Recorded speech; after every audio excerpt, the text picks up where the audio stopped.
What's up, guys? Why you should buy Bitcoin. Before I get into that, let me tell you a little story or whatever. I don't know what it is. I'm this close to stop messing with YouTube, man, to be honest with you.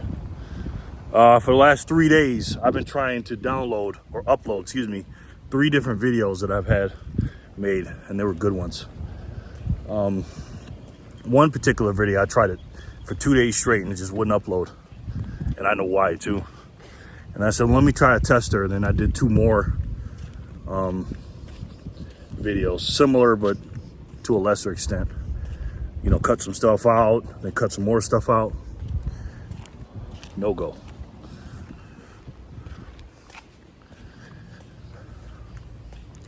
I love this country, man. I love this country. Here's how I feel about my country. I'm very patriotic. America's a motherfucking goat. Anybody that's got a problem with that can suck my anybody that doesn't like America can look at the scoreboard. Do I like things that America does? No. Do I feel like America's a bit of a bully? Yes. Is it the best country to ever exist? Yes, it is. And it's up to Americans to come together and stop letting this country rot from within. Anybody that doesn't want to be an American, get the fuck out. Now that you heard it, first of all, preach. Now that you heard that, let me say this. There's some bad actors that are in charge right now. And there is no freedom of speech right now. Every day that these people are in charge, there's something we gotta do something about this. But that's for hopefully another video. Let me tell you why you should buy Bitcoin. You should buy Bitcoin because these people don't want you to buy Bitcoin, okay? The Bitcoin conference is going on right now. It might be probably close to being ending right now. It's 2:55 p.m. Pacific time. So it's almost 6 o'clock Eastern time. So I don't know if it's going to end at 8 or 9 o'clock. It was from the 18th, 19th, and 20th in Miami. And hell of a conference, hell of speakers. So good to be here to join all of you to talk about this most essential piece of our identity as Americans. It's freedom. I want to start with a quote by Harry Truman that I think is perfect for this moment as a great reminder of our founder's vision. He said, "America was not built on fear. America was built on courage, imagination, and an unbeatable determination to do the job at hand." When we think back to those powerful words and look at the country, the society, the climate, the culture that we're living in right now, this culture of fear that is so pervasive, we see how far off we've gotten from that unbeatable spirit. A lot of good things going on. And hopefully, if YouTube will let me, I'll break some of those speeches down. But let me tell you something. You guys got to buy Bitcoin, man. I know you don't want to hear it. I know you don't want to hear it. And then you saw the video I made about the Ledger and the Trezor. Listen, any company, because Bitcoin's not a company, by the way, but any company that fails or goes wrong, or FTX this, or Binance, or Terra Luna, or Trezor, Ledger, has nothing to do with Bitcoin. Bitcoin, every roughly 10 minutes, the blocks keep going. We're up to 700-something thousand blocks, and at the 840,000th block that'll happen next year, around March, April, May, that's when the halving will come in. Bitcoin doesn't stop, ladies and gentlemen. And I highly suggest you silver stackers and you gold stackers to get on board. I don't know if you guys heard Robert F. Kennedy's speech about Bitcoin. As president, I will make sure that your right to hold and use Bitcoin is inviolable.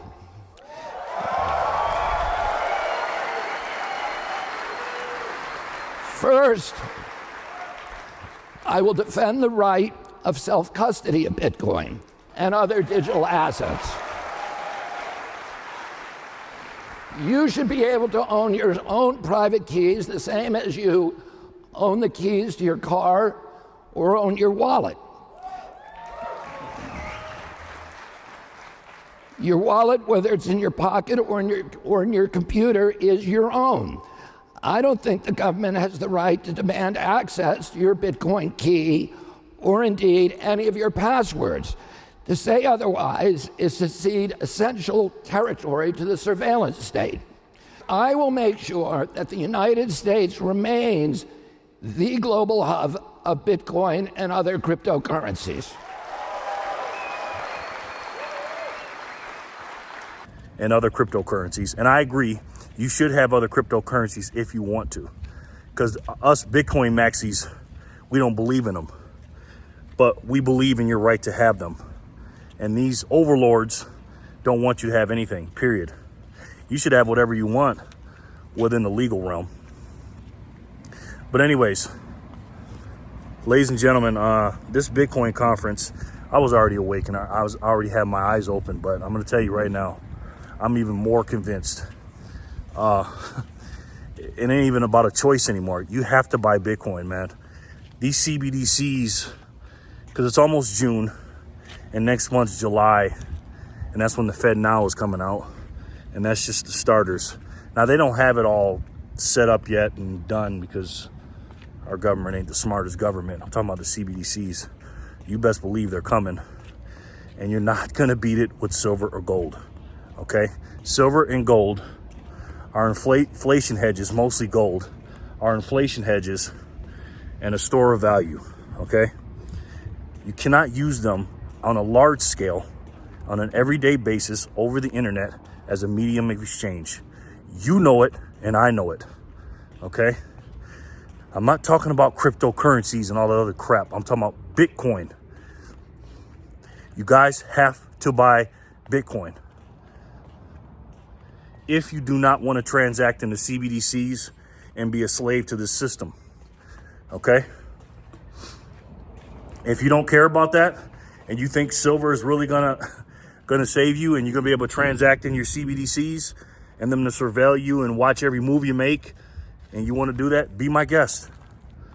But when you buy Bitcoin, let me explain something to you. Not only will you sidetrack the CBDCs, because you're not going to be able to avoid them altogether. You're just not, because most people are going to be getting paid in those in the next 5 to 7 years. I think maybe sooner, who knows. But Bitcoin is not just to evade CBDCs. It is absolute freedom money. Bitcoin is freedom money. Listen to Robert F. Kennedy's speech talking about Bitcoin. I want to conclude by saying this. Almost everyone in this room is aware of the link between Bitcoin and democracy and freedom. And that's why almost everybody I admit that I meet who is involved in Bitcoin is passionate about it. They're not passionate because it's an interesting currency. They're passionate because of the deep representation of a deep need that we have for liberty and democracy, and the promise that this innovation has to guarantee those virtues. It goes in perfect lining with the Bill of Rights of this great nation. Our Declaration of Independence first, before that, and then you got the Constitution of the United States. Bitcoin is almost like a fourth document of those. I swear to God, read the white paper, okay? The reason why you need Bitcoin is because for the future of your family and your generations. You can pass down silver and gold, and that's great. It's way better than fiat currency. You'll get no argument of that out of me, never. But when it comes to the digital age, you live in a digital age. You don't live in caveman days. You're not riding a horse and buggy anymore, and you're not pulling out gold coins and silver coins and buying stuff. You're not doing that, okay? You know that. So what do you need to do? You need to get a digital money that you can transact in and pass down to your family. You don't need that much, okay? Bitcoin will be the standard. I don't know what year it'll be, but it has to be. It's math. Where are we today? Well, I'm filming this video in 2022, towards the end of 2022. And so what you have here is we're over here at the very, very beginning of this flat period and the very end of this hyperinflationary period of Bitcoin's supply. The vast majority of Bitcoin's inflation is behind us, and the vast majority of Bitcoin's issue and stability is ahead of us.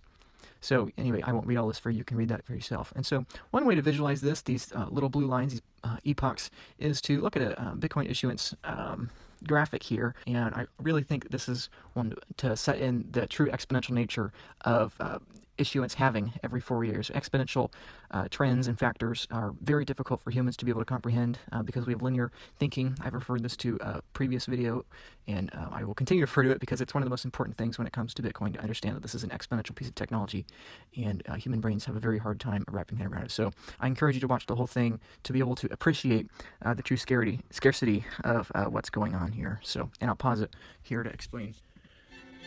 I love the music too.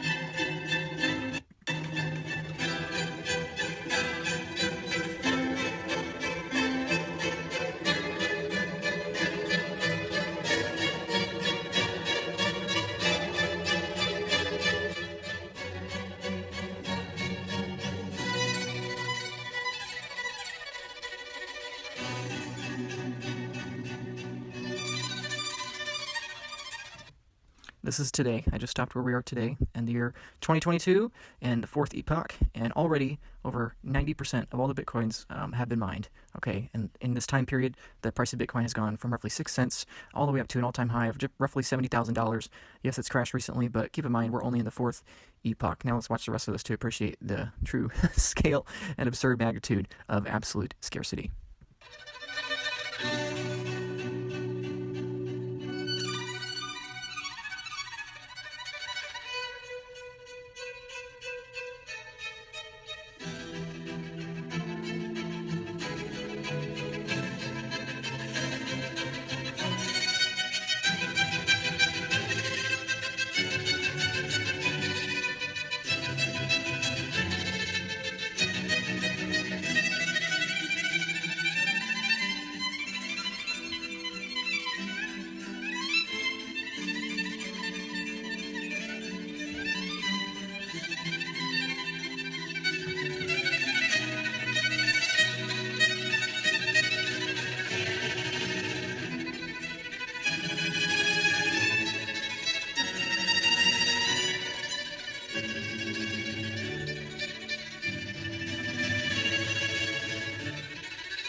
I simply love that, and that you can visually see just how incredibly scarce Bitcoin is and how many Bitcoins have already been mined. It's absolutely mind-boggling to me. So, and this is just one of the many ways that you can visualize it. So, if you put 2 and 2 into a calculator and you hit the equal button, it's going to be 4 every single time because it's math. Because two things never lie, ladies and gentlemen: physics and math. And when you have a closed system like Bitcoin, and everything's getting priced into Bitcoin from the time it started till now, everything has gone down in price, or everything has been cheaper in Bitcoin cost or Bitcoin prices, Satoshi prices, in comparison to anything else. It's all getting cheaper. It costs less Bitcoin to buy a house, less Bitcoin to buy a car, less Bitcoin to buy whatever, your daily needs. And with Jack Mallers, or Jack Baller, I call him, introducing Strike all around the world, or some parts of the world, 3 billion people now can have it, and they can transact and hold and save in Bitcoin and cash on the app, and you can transact in it. Because us as Americans, we're very, very spoiled. We think our inflation is bad. It's nothing compared to Lebanon and other countries around this world. We complain about our banks. Our banks are very secure compared to other ones around the world. Some people don't even have any banks. With Bitcoin, you can literally have a bank on your phone that works 24/7, 365. That's what Bitcoin can do with the layer 2 Lightning network on top of it. Let me tell you something. If you don't buy Bitcoin now, you will buy it later. You're going to have to. And don't be the person that said, man, I'm going to wait and see what happens. I'm not going to say it's going to be too late, but in comparison to the price now, they are giving Bitcoin away right now. I absolutely wake up every morning and I cannot believe the prices that they are. We're talking about in purchasing power and the value of Bitcoin. Bitcoin should be in the millions of dollars per coin for what it can do. The closed source, the ledger, everything that Bitcoin provides around this world, a global currency that cannot be debased, that cannot be inflated, that has absolutely no human say-so in the network and in the system and the rules. It's absolutely crazy. So get some Bitcoin, ladies and gentlemen. Hopefully they'll let me upload this video. I can't upload the other three. They were really good. They were edited from the original one, but I'll be reacting to the Bitcoin conference, and I'm definitely going to react to Robert F. Kennedy's speech. But before I watch it, just go over to Bitcoin Magazine. I'll leave the link. Bitcoin Magazine, and just check out the conference and do you and your family a favor and get you some damn Bitcoin. Chairman Crapo, Ranking Member Brown, members of the committee. Thank you for the opportunity to speak with you today. My name is Peter Van Valkenburg, and I'm the Director of Research at Coin Center, an independent nonprofit focused on the public policy issues affecting cryptocurrency and public blockchain networks. What is Bitcoin? Bitcoin is the world's first cryptocurrency, and it works because of the world's first public blockchain network. What does Bitcoin do? It's simple. It lets you send and receive value to and from anyone in the world using nothing more than a computer and an internet connection. Now, why is it revolutionary? Because unlike every other tool for sending money over the internet, it works without the need to trust a middleman. The lack of any corporation in between means that Bitcoin is the world's first public digital payments infrastructure. And by public, I simply mean available to all and not owned by any single entity. Now, we have public infrastructure for information, for websites, for email. It's called the internet. But the only public payments infrastructure that we have is cash, as in paper money. And it only works in face-to-face transactions. Before Bitcoin, if you wanted to pay someone remotely over the phone or the internet, then you could not use public infrastructure. You would rely on a private bank to open their books and add a ledger entry that debits you and credits the person you're paying. And if you both don't use the same bank, well, then there'll be multiple banks and multiple ledger entries in between. With Bitcoin, the ledger is the public blockchain, and anyone can add an entry to that ledger, transferring their Bitcoins to someone else. And anyone, regardless of their nationality, race, religion, gender, sex, or creditworthiness, can for absolutely no cost create a Bitcoin address in order to receive payments digitally. Bitcoin is the world's first globally accessible public money. Is it perfect? No. Neither was email when it was invented in 1972. Bitcoin's not the best money on every margin. It's not yet accepted everywhere. It's not used often to quote prices, and it's not always a stable store of value. But it is working, and the mere fact that it works without trusted intermediaries is amazing. It's a computer science breakthrough, and it will be as significant for freedom, prosperity, and human flourishing as the birth of the internet. And Bitcoin is just the beginning. If we can replace private payments infrastructure, then we can replace other private choke points to human interaction as well. Now, why should we want to build more public infrastructure? Why should we embrace blockchains over corporate intermediaries? Why should we tolerate their inefficiencies and work to make them better? Why should we want the pioneers of this technology here in the United States and not fleeing overseas? A simple reason. Because the corporate intermediaries providing today's critical but privately owned infrastructure are becoming fewer, larger, and more powerful, and their failures are increasingly grave. So roughly half of all Americans, 143 million people, had their Social Security numbers exposed to hackers because of a breach at Equifax. The SWIFT network has relayed hundreds of millions of dollars in fraudulent transactions because of hacked member banks in Bangladesh, Vietnam, Ecuador, and Russia. The FBI suspects now that the largest of these hacks was perpetrated by North Korea. Corrupt, low-level employees at an Indian bank, Punjab National, were able to fraudulently certify SWIFT messages stealing $1.8 billion. It's the largest electronic bank robbery in history. In fact, it's the largest bank robbery in history.